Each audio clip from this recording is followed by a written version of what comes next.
Hello, hello. You guys are really troopers here at 5:05 Friday afternoon. It's been a long 2 days, so thank you for persevering through it. I hope it's been as action-packed for you guys as it's been for, well, I guess everyone. But we don't have much time, so I want to jump right into it. Let's begin with letting our panelists introduce themselves. Jack, do you want to start? Hi, everyone. I'm Jack Lee. I'm a management partner at HCM Capital. We are part of the Foxconn group. Yeah. Hi, I'm Phil Komarny. I'm the Vice President of Innovation at Salesforce.com. Oh, hi. My name is Du Yu. I'm from Wanxiang Blockchain Labs and also the Vice President of the Wanxiang Blockchain Incorporated in Shanghai. All right, so Du Yu, kick us off. Tell us a little bit about how Wanxiang sees blockchain, how it approaches blockchain, and at what point in time did blockchain become a priority within your organization to actually invest into or build? Yeah, sure. So just give you a little background about who we are, like a better sense about why we get into the blockchain field. So Wanxiang was founded in 1969, kind of almost 50 years. We have three main businesses. One is automobile parts manufacturing, which is the biggest suppliers in mainland China, and also we are of large existence in U.S. Kind of we have like 15,000 employees in U.S. too in the manufacturing sector. And the second sector is agriculture sector. And third is where I'm in the financial sector. So under the financial sector, we have two different businesses. One is the licensed financial institutions. So like in China, we almost have all the financial license in China, including banking, insurance, payment, etc. And on the other hand, what we have doing is the fintech sector. On that sector is we have an AI company and also blockchain. So we get into interest in blockchain back to 2014. Why we are interested in blockchain is that it's from the financial sector. So everyone is talking about Bitcoin, blockchain at that moment and thinking maybe blockchain is the next technology that will change the financial industry in the next 5 to 10 years. So that's why we're getting to interest in blockchain, trying to using the blockchain as a new technology to improve or to upgrade our base model in the financial sector. But while we dip into the blockchain technology, we found that blockchain technology is similar to the internet. Not only in the financial sector, we can also use that in our other business, like manufacturing, IoT, smart city project, and the industrial internet, and also the agricultural business. It seems that the blockchain technology can affect or can improve our whole group's business. So now blockchain, I would say now blockchain is the biggest important sector from the whole group. Wow. Phil? Wow, Salesforce, we don't have a blockchain point of view. We really have we have a trust point of view. So we're a trust company when you look at Salesforce from the outside. Our customers work with us because they trust us with their data. And we're looking at blockchain through our customers' lenses of how can they change their workflows, how can they remove friction from their businesses, mostly with distributed ledger technologies where I've been focused. And we're really excited about working with a bunch of different companies in different market sectors around how to employ this technology to kind of change and new ways to do business. Jack? Hi. We started to look at the blockchain since about almost 3 years ago. At that time, indeed, Foxconn has been thinking to transform into a new business instead of just we are largest electronic product contract manufacturing for electronic product in the world. I think people know iPhone, iPad, and many other electronic device is being made by Foxconn. However, the whole group has been thinking about to transforming not just doing the contract manufacturing or ODM, but moving to more and more technology service space, moving more downstream and more diversified. At that time, we've been thinking about even, for example, in the consumer side, there's a brand business. That's how our group 2 years ago acquired Japanese shop. and also later acquired the mobile phone brand Nokia back from Microsoft. And then also now, recent year, like this year, we acquired Belkit, you know, the consumer gadget brand. And so more and more this kind of consumer-facing brand business, downstream distribution, e-commerce. And on the other side, is also look at for the what we define as an industrial internet. It's similar to like an industrial 4.0 in Germany term, and which is helping a lot of SME to doing the automation, manufacturing automation, robotics, a lot of this kind of what we call the industrial grade service to B2B to SME. So this is we have a really recent carve-out company listed in Shanghai, Asia, called Foxconn Industrial Internet. This is a good example of the diversification and then transform into be a technology service business.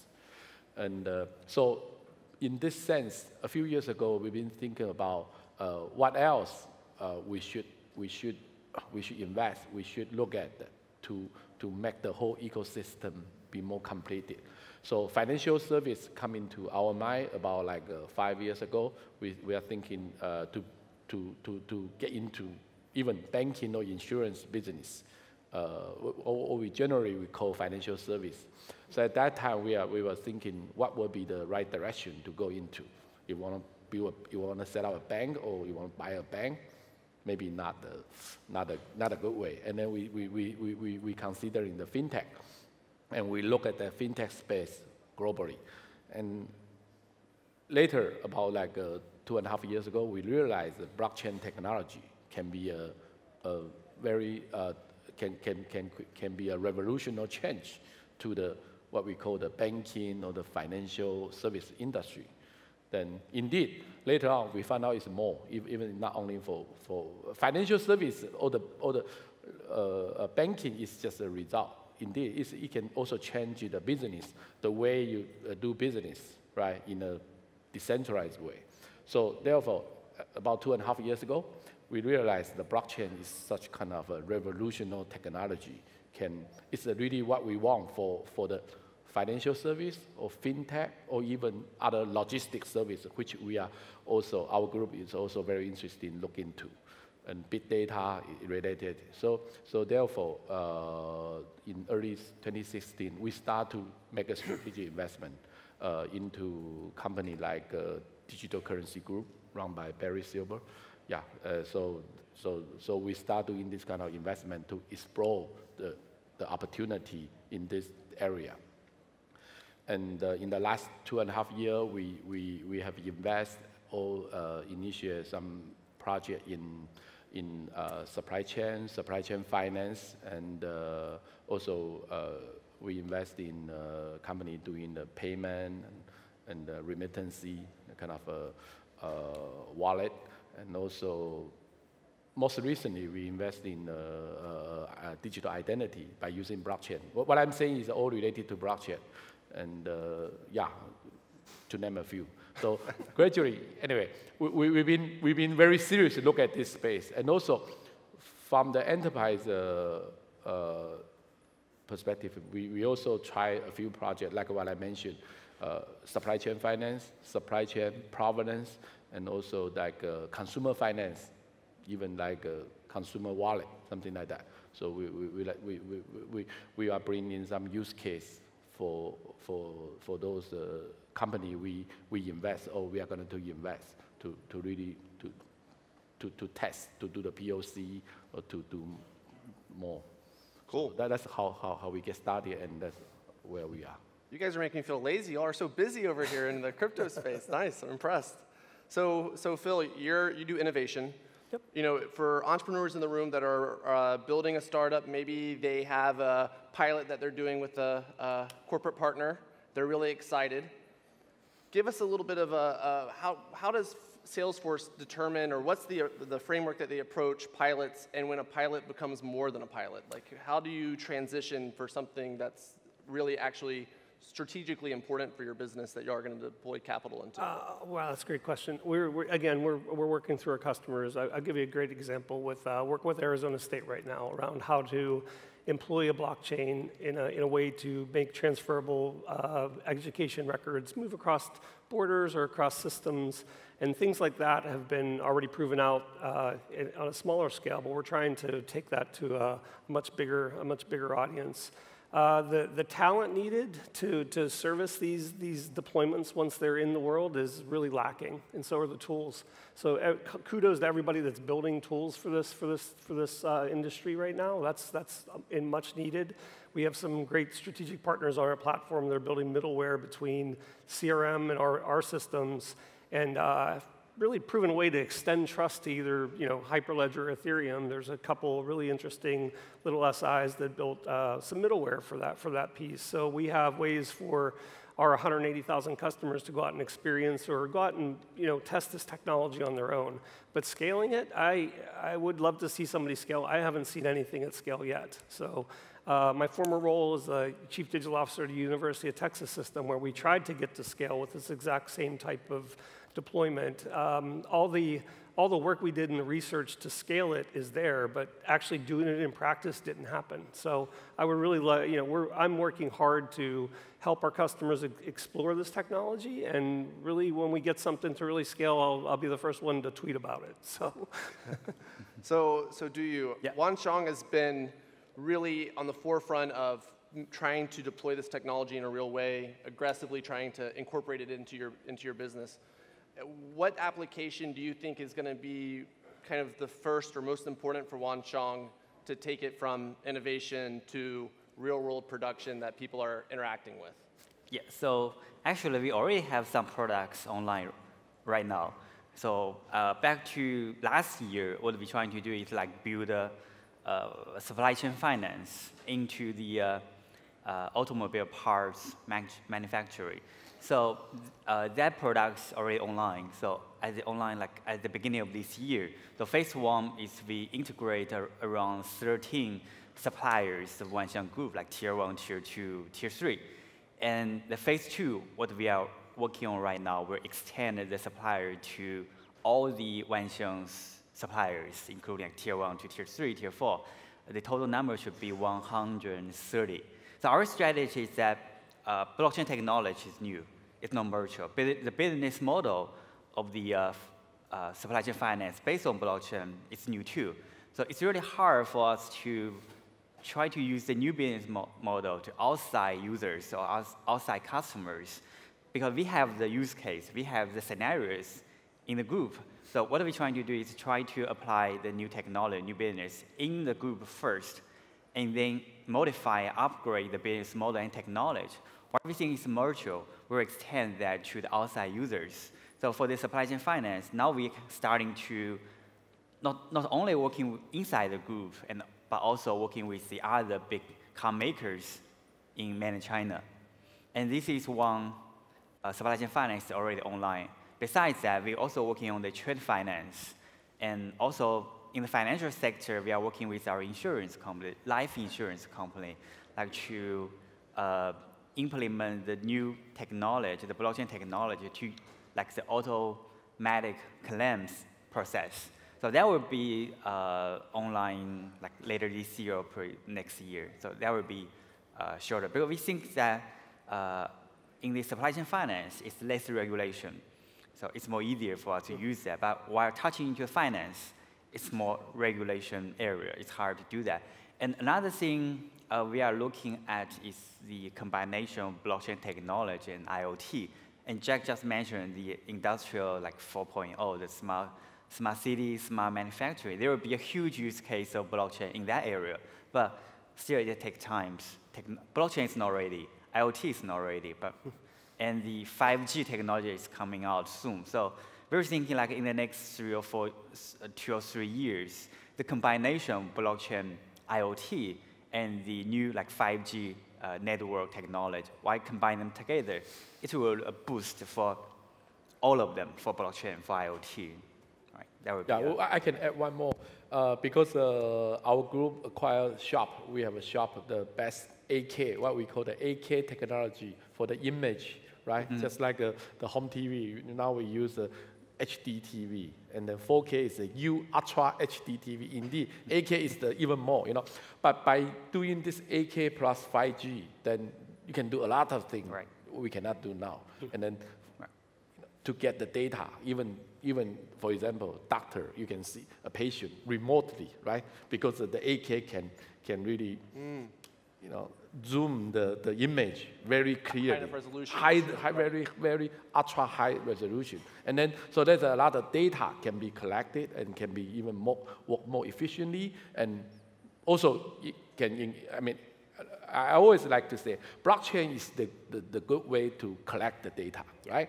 And then later you use artificial intelligence to analyze the data. So that would be kind of the future business world, right? Right. Great. Okay, sorry. So Jack and DoYou, at y'all's organizations internally, you have large existing companies, and you have been kind of the Empower, yeah. The person pushing for blockchain within your org and really making it a priority. Talk to the enterprise people. Losing my mic here. Yeah.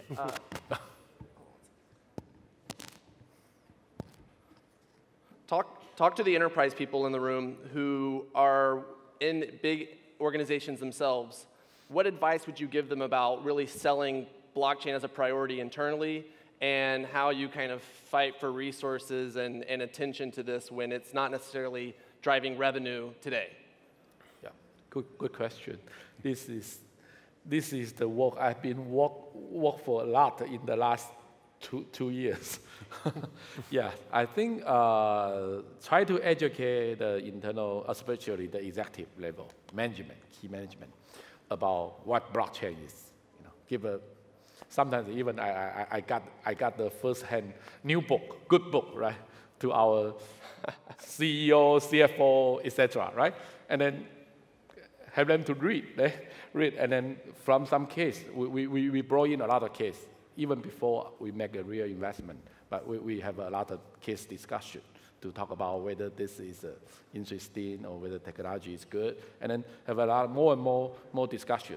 For example, even like late last year, ICO is so popular, right? We talk about token, and at the beginning, no one knows about what's token, in a corporate executive management. And then I use some technique. For example, I like to use an example.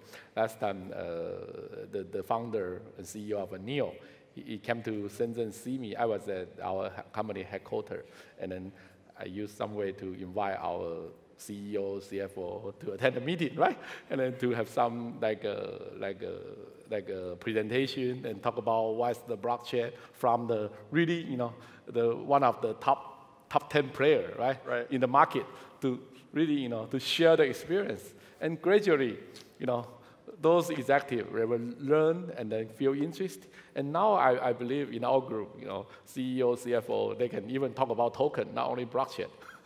And I imagine it helps a little bit when tokens increase 100 times in price. Yes. Maybe it gets a little bit more priority. Yeah, that's the other, of course, but still more important is that how can we really embed this kind of a token economy into the future business world, right? Mm-hmm. And also, so since in the business is a lot of new businesses come in, how can we set forth the right direction for the gradually, maybe it's hybrid, decentralized business world, right?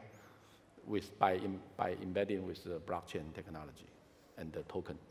I think that's the... Do you? Yeah, so good thing for us is that our executive team, like from the big boss, our chairman and vice chairman, they all really like blockchain and put it in a very, very important place. So it's quite easier for us to push the blockchain technology inside the group, like from the different sector, industrial sector, manufacturing sector, finance sector. It's much easier for us to do that.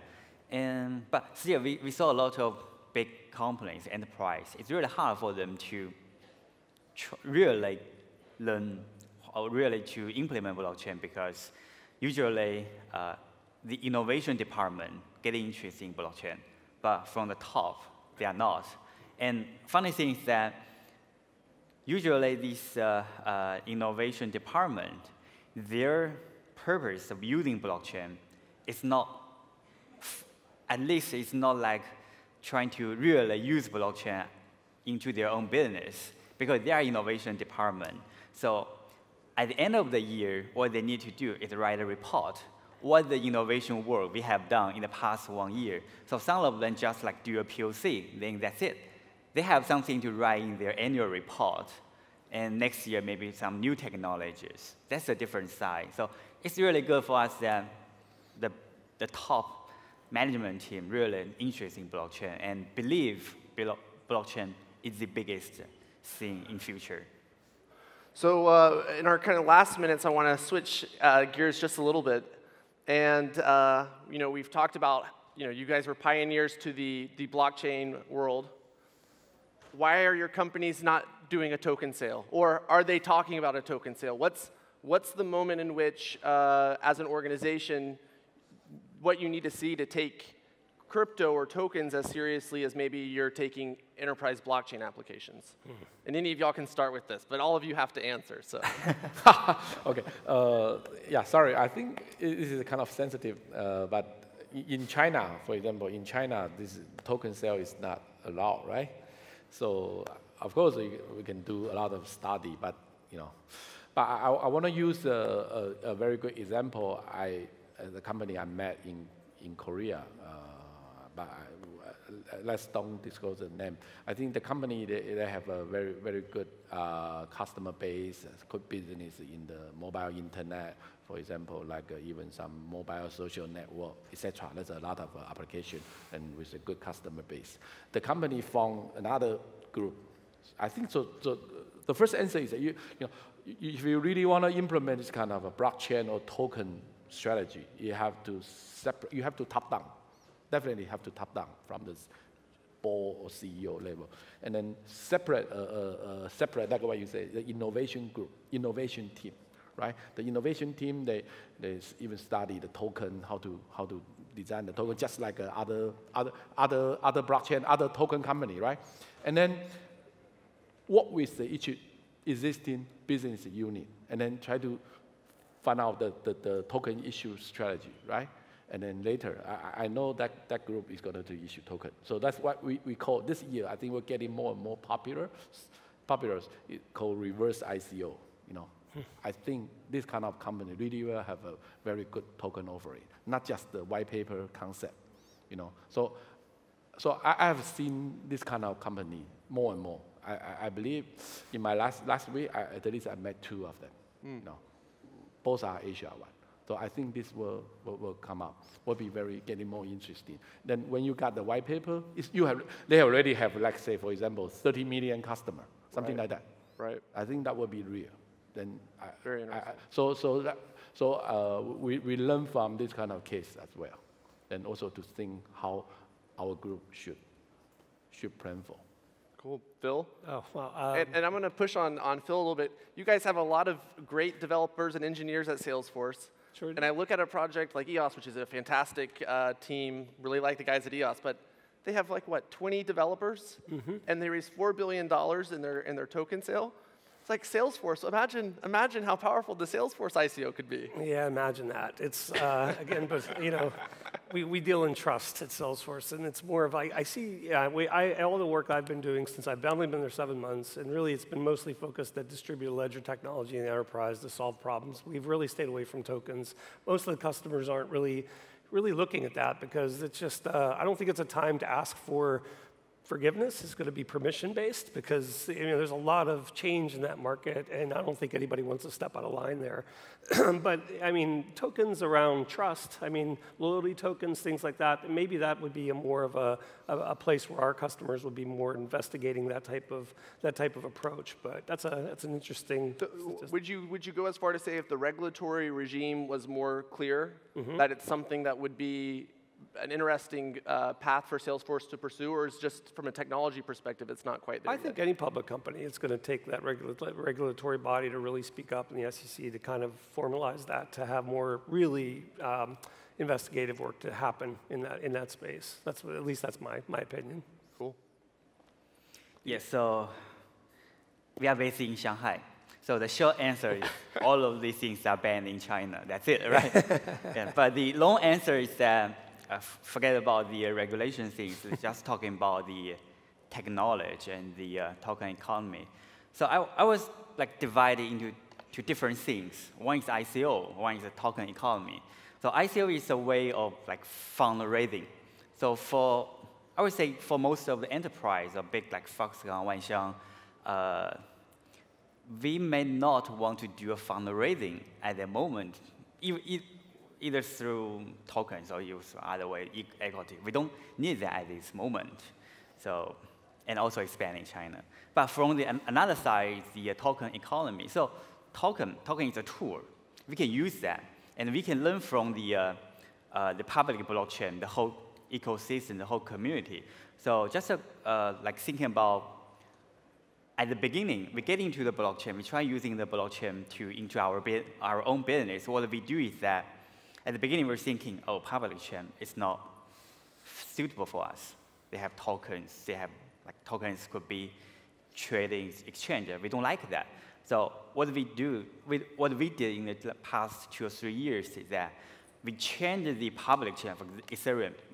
We modified the public Ethereum to a consortium chain. And then all our applications are based on the consortium blockchain. There's no tokens on that. There's no minings because the enterprise think we don't need token. We don't need mining. What we need is the blockchain technology itself. Or we can say it's like distributed technology. That's it. But during last year till now, we see the public chain community changes a lot. I would say like 99% or 100% of the whole like revolution, new technology, new ideas what came out from the public chain society, not consortium chain, right? Sure. I don't know whether there is Hyperledger guy over here, but most of them are from the like public chain, right? So we are thinking about that. We don't need an ICO, but we do need to learn something from the token economy. So why we trying to use some tokens and token economies in our like enterprise applications? It's a tool, right? It depends on how we use that. So we are exploring that. Even in an enterprise use case, can we use some tokens inside that? But we won't like use tokens to raise money or trade the token in the public exchanges. We were exploring that. I think maybe it's the future for enterprise, kind of the combination of the, let's say, like the public chain society and the private chain or consortium chain society. I would say in the next 1 or 2 years, you will see. Actually, it's happening. The two societies are combined together, getting closer and closer. Pretty exciting about that. Maybe in the next year, you can see more and more enterprise adopt the public chain. It's interesting to think about Bitcoin as a corporation, and it has hundreds of thousands of employees working for free effectively. It has all of the data processing and all the infrastructure being run by people for free, with no centralized coordination. It's amazing. It really is amazing. So very cool. It's very cool. Yep. Well, that's it for our time. Let's thank our esteemed and wonderful panelists today.